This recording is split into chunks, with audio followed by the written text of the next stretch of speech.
اللهم صل على سيدنا محمد يا رب صل وسلم دائما ابدا على حبيبي. ایک خاتون کے داماد نے اس کی بیٹی پہ ہاتھ اٹھایا. غلط کام ہے, میں ہاتھ اٹھانے کو پروموٹ نہیں کرتا, کہیں آپ یہ سمجھیں گے شوہروں کو چاہیے بیویوں کو ماریں, ایسا نہیں ہے. لیکن عورت تھی سمجھدار, بیٹی نے گھر آ کے بتایا میرے میاں نے ہاتھ اٹھایا ہے. آج کل تو عورتیں اور گھر مائیں تباہ کر دیتی ہیں. تو ماں نے کہا بیٹا دیکھ شوہر نے ہاتھ اگر اٹھایا ہے نا تو کوئی تو بات ہوئی ہوگی. فوراً کیا کرتے ہیں, فون گھما کے داماد کو گالیاں دینا شروع کر دیتے ہیں.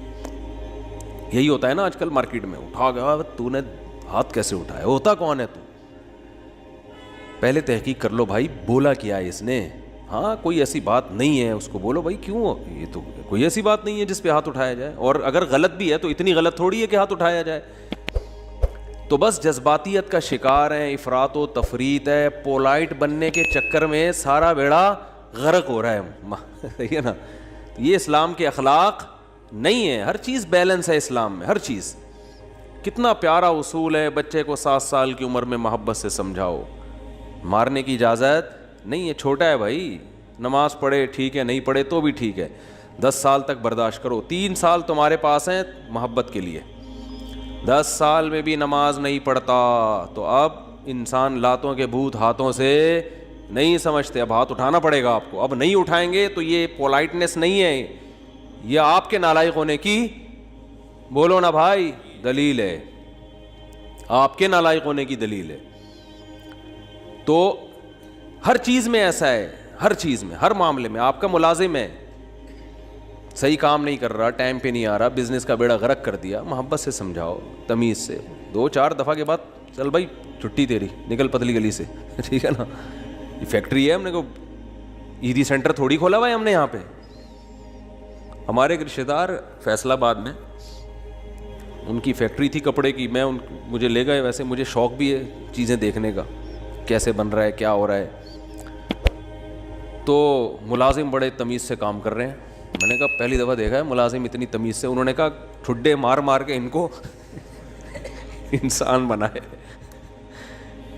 ٹھڈے مار مار کے کیا بنائے, کہہ رہے بیٹھے رہے, کہتے تھے جب آتا تھا سو رہے ہوتے تھے, کام ہی نہیں کرتے. دہاڑی پہ تو ایسے ہی ہوتا ہے نا, کمیشن پہ کام ٹھکا ٹھک ہوتا ہے, دہاڑیوں پہ کام ایسا ہی ہوتا ہے. تو یہ نہیں ٹھڈے وڈے نہیں مارے, تمیز, اصل تو تمیز ہی ہے, لیکن تمیز کی بھی ایک کیا ہے میرے بھائی, حد ہے, حد ہے تمیز. تو مسلمان چونکہ ہماری زندگیوں میں بیلنس ہی نہیں ہے. اصل تو اخلاق ہی ہیں, یاد رکھو. اصل کیا ہے, یہ نہیں کہ اصل سختی ہے. اصل کیا ہے, جو کام اخلاق سے ہوتا ہے وہ سختی سے نہیں ہوتا. اسلام نے اصل تو اخلاق سکھائے. آپ صلی اللہ علیہ وسلم نے فرمایا قیامت کے دن میرے سب سے قریب وہ ہوگا احسنہم اخلاقا, جس کے اخلاق سب سے اچھے ہوں گے. گالیاں ٹھڈے یہ کوئی تہذیب نہیں ہے. مار دھاڑ, گھروں میں چیخو پکار, گالیاں دے رہے ہیں رشتہ داروں کو, گالیاں بلب کے رشتہ داروں کو. بھائی کہ لائٹ اگر جا رہی ہے تو گالیاں دینے سے لائٹ تھوڑی آ جائے گی, ٹھیک ہے نا. نہ بلب کے رشتہ داروں کو گالیاں دینے سے لائٹ آئے گی, نہ بلب کو گالیاں دینے. آپ کی زبان کیا ہو جائے گی, خراب ہو جائے گی. تو اصل تو اخلاق ہی ہیں. حضرت انس ابن مالک رضی اللہ تعالی عنہ نے 10 سال نبی کی خدمت کی, بچے تھے. فرماتے ہیں ایک دفعہ بھی ایسا نہیں ہوا کہ میں نے کوئی کام نہیں کیا اور آپ نے یہ پوچھا کیوں نہیں کیا, اور میں نے کوئی کام نہیں کرنا تھا اور کر دیا تو آپ نے یہ پوچھا ہو کہ کیوں کیا. بس جتنا کام کر دیا ٹھیک ہے, نہیں کیا تو بھی ٹھیک ہے. نبی صلی اللہ علیہ وسلم نے حضرت انس بن مالک کو ایک دفعہ کسی کام سے بھیجا. وہ بچے تھے, بجائے کام کرنے کے بچوں میں کھیلنے لگے جا کے.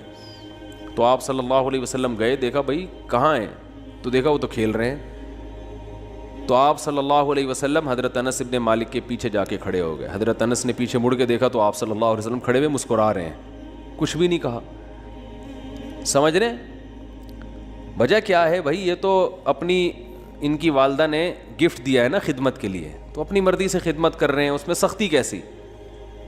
ٹھیک ہے خدمت کر دی تو بھی, اور بچوں کے ساتھ تو ویسے بھی شریعت میں سختی نہیں ہے, بچوں کے ساتھ تو بہت نرمی ہے. میں تو وہ جو ٹھڈے مارنے کی بات کروں تو 30-35 سال کے تھے نا جو پڑے ہوئے ہیں.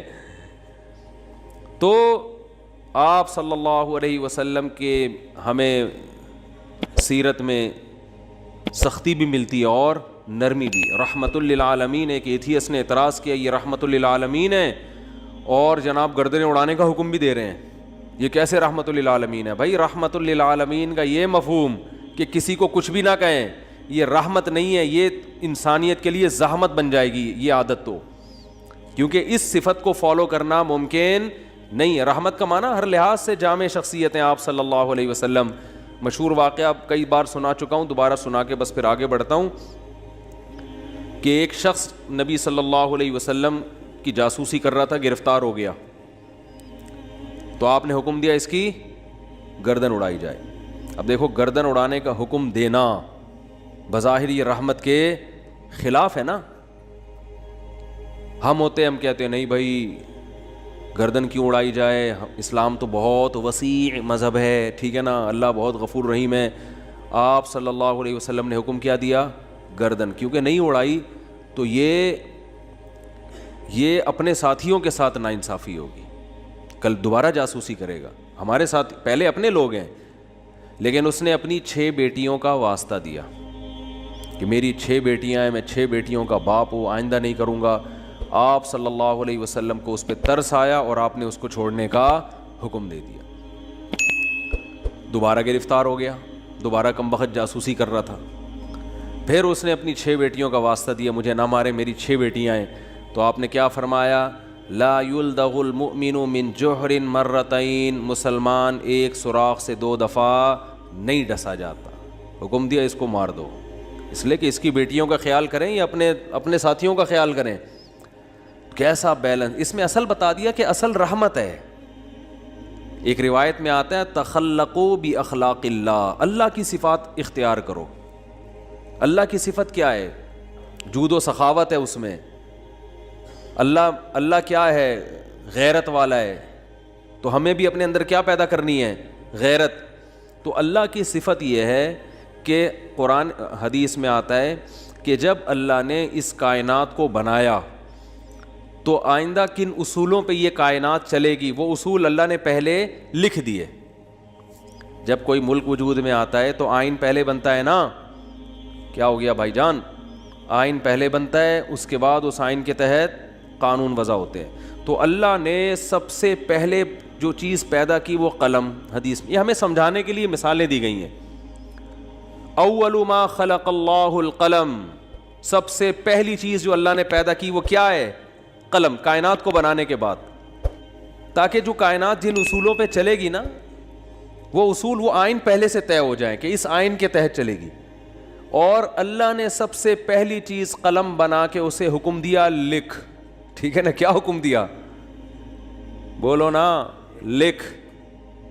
تو پہلا اصول لکھا سبقت رحمتی علی غضبی, میری رحمت میرے غصے پر غالب رہے گی. کیا پیاری بات اللہ نے ہم لوگوں کے لیے لکھ دی, جس کی وجہ سے آج ہم بچے ہوئے ہیں. یعنی جہاں غصے اور رحمت میں ٹکراؤ ہوگا تو رحمت کیا ہوگی؟ رحمت کا گراف ہمیشہ اوپر رہے گا. اللہ یہ بھی لکھ سکتے تھے کہ میرا جو غضب ہے وہ ہوگا ہی نہیں, میرا غضب ہوگا ہی نہیں, ہمیشہ کیا رہے گی؟ رحمت ہی رحمت کے اصول پہ چلے گی, غضب نہیں ہوگا. تو پھر لوگ پیغمبروں کی نہیں مانتے. قوم عاد, قوم سمود تباہ نہ ہوتی, قوم لوط تباہ نہ ہوتی, فرعون سمندر میں غرق نہ ہوتا پانی میں اور آگ میں نہ جلتا اور جہنم نہ ہوتی. تو اللہ نے یہ نہیں لکھا کہ میرا غضب ہوگا ہی نہیں, بلکہ اللہ نے لکھا کہ غضب بھی ہوگا, رحمت بھی. لیکن رحمت اور غضب میں جب ٹکراؤ ہوگا نا تو رحمت کو کیا کروں گا؟ غالب کروں گا. جیسے کوئی گناہگار جب توبہ کرتا ہے تو اس کی توبہ کا تقاضا ہے کہ معاف کیا جائے, سابقہ گناہوں کا تقاضا ہے کہ معاف نہ کیا جائے. تو جب ٹکراؤ ہوگا تو رحمت کو اللہ کیا کر دیں گے؟ غالب کر دیں گے. رحمت کو اللہ ہمیشہ غالب کریں گے. تو یہی نبی صلی اللہ علیہ وسلم کی بھی صفت کہ جب رحمت اور غضب میں ٹکراؤ ہوتا تو آپ صلی اللہ علیہ وسلم کی صفت رحمت کیا ہوتی؟ ہمیشہ غالب ہوتی. اس کی بہت ساری مثالیں ہیں. مشرکین مکہ نے کتنا ستایا. جب مکہ فتح ہوا تو آپ نے فرمایا لا تثریب علیکم الیوم, سب کو معاف کر دیا, ضرورت نہیں ہے تلوار چلانے کی. بھائی اب ان کو قتل کر کے کیا ملے گا ہمیں, ضرورت نہیں ہے. جو اللہ نے ہمیں غلبہ دینا تھا وہ دے دیا ہے. تو نہیں تلوار چلائی آپ صلی اللہ علیہ وسلم نے, بلکہ مشرکین کے جو سردار تھے ان کو الگ سے عزت دی آپ صلی اللہ علیہ وسلم نے. لیکن جہاں یہ جو جاسوس پکڑا گیا تو اس میں بھی معافی مانگی, 6 بیٹیوں کا حوالہ دیا.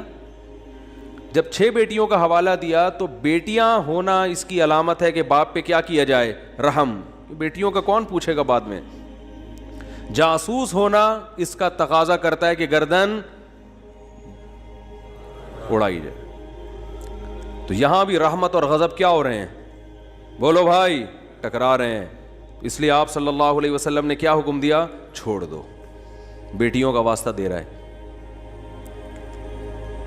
دوبارہ جب پکڑا گیا ہے تو اب بھی اگر چھوڑنے کا حکم دے دیا جاتا تو اس کا مطلب صفت غضب ہے ہی نہیں. اور یہ بہت خطرناک چیز ہے کہ آپ کے اندر غضب کی اور انتقام کی صفت ہی ختم ہو جائے, انتقام لیس ہو جائیں. اس کا مطلب آپ قوم کے لیڈر نہیں بن سکتے, آپ قوم کو گائیڈ نہیں کر سکتے, آپ قوم خود بھی ڈوبو گے, قوم کو بھی ڈبو دو گے, آپ برباد ہو جاؤ گے. تو میں یہ اتنی ڈیٹیل میں اس لیے بیان کر رہا ہوں کہ یہی چیز ہمیں بھی اپنانے کی ضرورت ہے. اصل پیار ہے, اصل محبت ہے, اصل رحمت ہے, اس کو غالب رکھنا ہے ہمیشہ. لیکن انتقام لیس بولو نہیں بن جانا, غضب لیس بولتے کیوں نہیں, کیا ہو گیا, نہیں بننا ہے. ایسا نہیں ہو جانا کہ اتنے میٹھے کے جو بھی چائے نگل لے کھا کے. تو یہ جو علماء پہ لوگ اعتراض کرتے ہیں وہ یوں نہیں کیا تو ان کو غصہ کیوں آ گیا, کھڑے کھڑے سنا کیوں دی, یہ تو بھائی آدمی ہے, روٹی کھائیں گے تو غصہ آئے گا. اور اگر اتنے میٹھے کے جو بھی جو مرضی کرتا رہے غصہ ہی نہ آئے تو ایسا نہیں ہوتا. پیغمبروں کو نہیں غصہ آیا. حضرت موسیٰ علیہ السلام کلیم اللہ, صحیح ہے نا, ان کا جلال کیا تھا, مشہور تھا, کلیم اللہ تھے. کیسا جلال کے واقعات ہیں. حدیث میں آتا ہے کہ موت کا فرشتہ حضرت موسیٰ علیہ السلام کے پاس آیا انسانی شکل میں. حضرت موسیٰ نے پوچھا کیسے آنا ہوا, ٹھیک ہے, کہا موت کا فرشتہ ہوں, آپ کی روح قبض کرنے آیا ہوں. حضرت موسیٰ نے ایک کھینچ کے تھپڑ لگا, اتنی زور سے مارا ان کی آنکھ نکل کے گر گئی نیچے. وہ اللہ کے پاس گئے, اللہ اپنے کس بندے کے پاس بھیجا ہے تو نے مجھے, ہے بھائی. پتہ نہیں حضرت موسیٰ کو غصہ کس بات پر آیا, اسٹائل ان کا ایسا ہوگا, ہے بھائی, یا کیا وجہ, وہ تو حضرت موسیٰ ہی جانتے ہیں. ظاہر ہے پیغمبروں کو ناحق غصہ نہیں آتا, لیکن اللہ بس ایک حضرت موسیٰ کی جو جلالی صفت ہے نا اس کا اظہار کرنا چاہتے تھے کہ دشمنوں کو کہ ان سے بچ کے رہو, ٹھیک ہے, انہوں فرشتے کے تھپڑ لگا دیا, تھوڑا سا احتیاط رکھو ان سے. تو اصل کیا ہے میرے بھائی, اصل محبت ہے.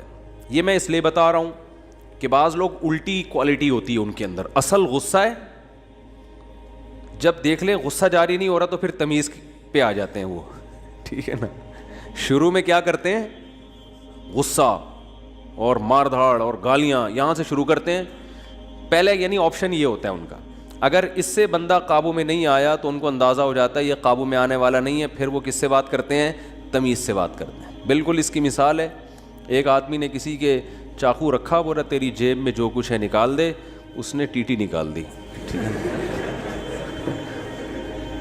اب یہ کہہ رہے تیری جیب میں جو کچھ ہے نکال دے, ٹھیک ہے. یعنی سامنے والا اگر آپ سے بھی بڑا فنٹر نکل آیا, آپ سے بھی بڑا فنٹر نکل آیا تو پھر آپ کہتے ہو بھائی یہاں تمیز, یا تمیز سے بات کے علاوہ آپ کے پاس کوئی آپشن نہیں, فوراً غصہ ٹھنڈا ہو جاتا ہے. تو یہ غلط ہے. نہ تو غصہ لیس ہو جانا ٹھیک ہے کہ کچھ بھی ہوتا رہے, اور چونکہ میاں بیوی میں بہت ہو رہا ہے آج کل, یہ بہت زیادہ پھڈے جھگڑے, داماد ایک نمبر کا ہیروئن چرسی کہیں کا الو کا, کیا بولوں میں, اور برداشت پہ برداشت, نہیں کل ٹھیک ہو جائے گا, نہیں پرسوں ٹھیک ہو جائے گا. وہ بھائی نہیں ٹھیک ہوگا, یہ چھوڑ دو اس کو. نہیں جی اللہ کی رحمت بہت بڑی ہے, ہو سکتا ہے ٹھیک ہو جائے. بھائی اللہ کی رحمت بڑی ہے اس کا یہ مطلب ہے ہی نہیں. اس کا مطلب ہے کہ چھوڑ دو تو اللہ کی رحمت بڑی ہے, کوئی دوسرا دلا دے گا اللہ. جب ثنا خان کو مفتی انس مل سکتے ہیں اور مفتی انس کو ثنا خان مل سکتی ہے, تو اس کا مطلب کسی کو کسی بھی ٹائم پہ کچھ بھی مل سکتا ہے. دو انتہائیں ہیں نا, ایک مولوی اور ایکٹریس کی آپس میں شادی ہو گئی, تو اس کا مطلب کسی کی کسی بھی ٹائم پہ کسی پہ بھی شادی ہو سکتی ہے. رشتوں کی کمی مارکیٹ میں نہیں ہے. تو ایسے ایسے الٹے الٹے لوگوں کو لوگ برداشت کر رہے ہیں کہ ہو سکتا ہے کل ٹھیک ہو سکتا ہے. بھائی ایک حد ہے, حد ہر چیز میں کیا ہے, ایک لمٹ ہے. اولاد بگڑی ہوئی ہوتی ہے, میں والدین کو کہتا ہوں بھائی اپنے بیٹے کو ایک حد تک تربیت کرو, نہیں آ رہا نا قابو میں, نکلو. بولو پتلی گری سے سامان گھر سے اٹھا کے کیا کرو, نکلو. زیادہ نہیں بدماشی ہے, تیرے باپ کا گھر ہے, تیرا گھر نہیں ہے. ہاں سارے 100% درست نہیں ہوتی اولادیں, کچھ تو باپ کو بھی برداشت کرنا پڑتا ہے اولاد کی خاطر, لیکن وہ بھی ایک حد ہے نا, حد سے زیادہ تھوڑی ہوتا ہے, حد سے زیادہ نہیں ہوتی کوئی بھی چیز. پھر اس میں ایک اصول یہ بھی ہے کہ یہ دیکھا جائے گا بڑا نقصان کس میں. لوگ کہتے ہیں اگر تعلق ختم کیا تو یہ ہو جائے گا, یہ ہو جائے گا. بھائی تعلق ختم کیا تو یہ ہو جائے گا, نہیں کیا تو یہ ہو جائے گا, تو دونوں میں پلس مائنس کیا کرو کہ زیادہ نقصان کس میں. ہمیشہ اس اصول پہ زندگی گزرتی ہے. یاد رکھو دنیا میں سارے فائدے کی چیزیں کبھی بھی حاصل نہیں ہوتی, ہر کام کے کچھ سائیڈ ایفیکٹ ہوتے ہیں. عقل مند آدمی یہ دیکھتا ہے کہ سائیڈ ایفیکٹ زیادہ ہیں یا اس کے بینیفٹس زیادہ ہیں. اس اصول پہ زندگی گزاری جاتی ہے. اگر اس اصول پہ زندگی نہیں گزارو گے, ساری زندگی کبھی کوئی فیصلہ آپ سے ہوگا ہی نہیں. سمجھ رہے ہو کہ نہیں سمجھ رہے؟ ساری زندگی کنفیوز رہو گے اور کبھی کوئی فیصلہ آپ سے ہوگا ہی نہیں. ہمیشہ اس اصول پہ زندگی گزرتی ہے کہ یہ کام کرنے میں بھی نقصان, نہ کرنے میں بھی, کرنے میں زیادہ یا نہ کرنے میں زیادہ. اس کو پلس مائنس کر کے فوراً رپورٹ مارکیٹ میں لایا کرو, ٹھیک ہے نا, اور رپورٹ خود تیار کرو, کرنا ہے بھائی کہ یہ سائیڈ ایفیکٹ ہیں اس کے, تو یہ برداشت کریں گے. جیسے اینٹی بائیوٹک ہے, کچھ سائیڈ ایفیکٹ ہوتے ہیں, اب ہوتے ہیں تو ہوتے رہیں, کیا خیال ہے. تو میں یہ عرض کر رہا تھا کہ اللہ تعالیٰ کا کیا اصول ہے. اللہ تعالیٰ نے بھی کتنی بڑی اللہ کی رحمت, لیکن اللہ نے اس کا ایک اصول اور ضابطہ بنا دیا کہ آخرت میں اس کو نہیں بخشوں گا جو مجھے نہیں مانے گا یا میرے ساتھ شرک کرے گا, کچھ بھی ہو جائے, چاہے پیغمبر کی سفارش کیوں نہ آ جائے, بلکہ پیغمبر پر پابندی لگا دوں گا کہ آپ کو ان کی سفارش کی اجازت نہیں ہے.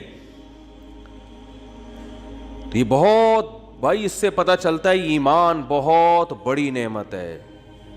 آج مسلم گھرانوں میں بات بات پر ایمان سے ہاتھ دھو بیٹھ